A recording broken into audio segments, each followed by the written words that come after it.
2009 was supposed to be the year the GOP reinvented itself. And they wanted to do it using that miraculous system of tubes known by web-flummoxed adults everywhere as the interwebs.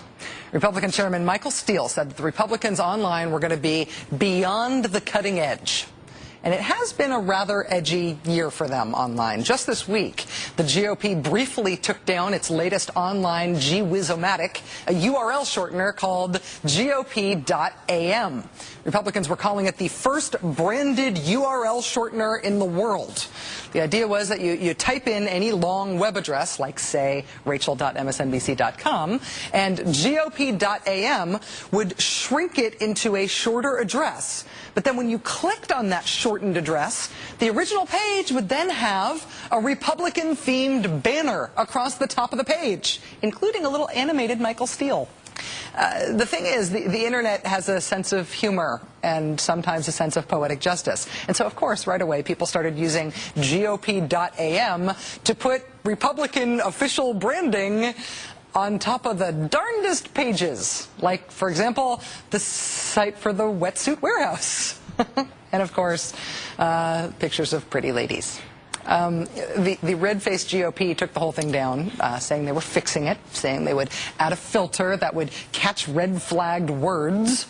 A list of red-flagged words in this context, even if you're not like a coder, right, you'd sort of think that would include words like, I don't know, sex, maybe. You want that to red flag, sex. Yeah. No. They didn't flag that one, because after taking the site down for the filtering, they put the site back up, and we, of course, tried it in the middle of our news meeting, and we ended up with sex.com in all its natural glory, and, of course, here it is after we ran it through the GOP.am server today. Yep, still works. Still funny. Still an animated Michael Steele presenting sex.com, brought to you by America's Republican Party. But this latest embarrassment is just the latest embarrassment for them online. Back in October, you might remember, the Republican Party redesigned their website. Remember this? They had a big public relaunch they were very proud of. They were so proud of this new website. But when people started looking at it, because it had been publicly relaunched, you'd go to the all-new GOP.com and you would find a few bugs. The page for future leaders, remember, had nobody listed. No names. Their list of Republican accomplishments notably included invading Iraq.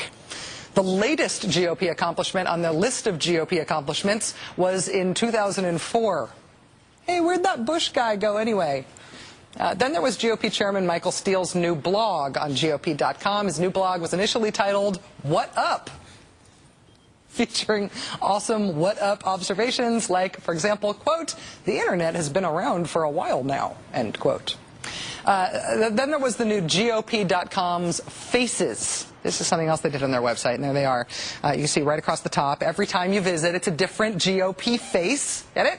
Turns out many of those faces are the faces of Republican Party interns. Just regular Republican folks. Regular Republican folks employed by the Republican Party. And their boss, the intern's boss, Michael Steele, posed with some of them in another context, and Wonkette got a hold of the pictures and put them on the internet. It's been a tough year for these guys online. Republicans' big online year also included their best hope for California Senate, Carly Fiorina, launching what many lauded as possibly the worst major political website in America ever. The website famously billed her as Carlifornia. But even, if they have had trouble online, coast to coast, the Republican Party is still really proud of its pioneering beyond the cutting edge use of computing technology to compete with Democrats in terms of the way they contact their supporters.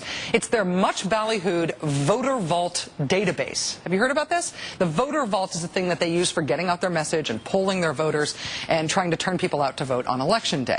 One campaign management software developer called PhilPack has called Voter Vault, quote, the single greatest advancement in political technology since the personal computer. In our view, it's even more important than email and the internet. And now Voter Vault has just been named in a criminal stalking complaint. Huffington Post reporting that the executive director of the Republican Party in Arizona had a complaint filed against him with the local sheriff's office last month, in which a woman who says she was listed in the Voter Vault Republican database also says the state GOP chairman told her Voter Vault is how he got her address, to which he showed up uninvited and very unwelcome. Quoting from the sheriff's affidavit, quote, "I asked him how he found my address, and he responded, I looked it up on Voter Vault. I called a staffer to look it up for me there." Now, the state GOP chairman says that he is, the state GOP executive director says that he is innocent. He says that he will be exonerated. But the state Republican chairman is not helping matters. The state Republican chairman issued a statement about the case which said this, quote, "The Republican National Committee owns Voter Vault. It's a private list. We own the list. We can do what we want with the list, quite frankly. Anything you want to do with it?" That's the state Republican Party response to the stalking complaint. It has been a tough 2009 for the Republican Party on the technology front. But, you know, beyond the cutting edge has always seemed like it might be an awkward place to be. Here's wishing the Republican Party and all its state affiliates a much less edgy 2010.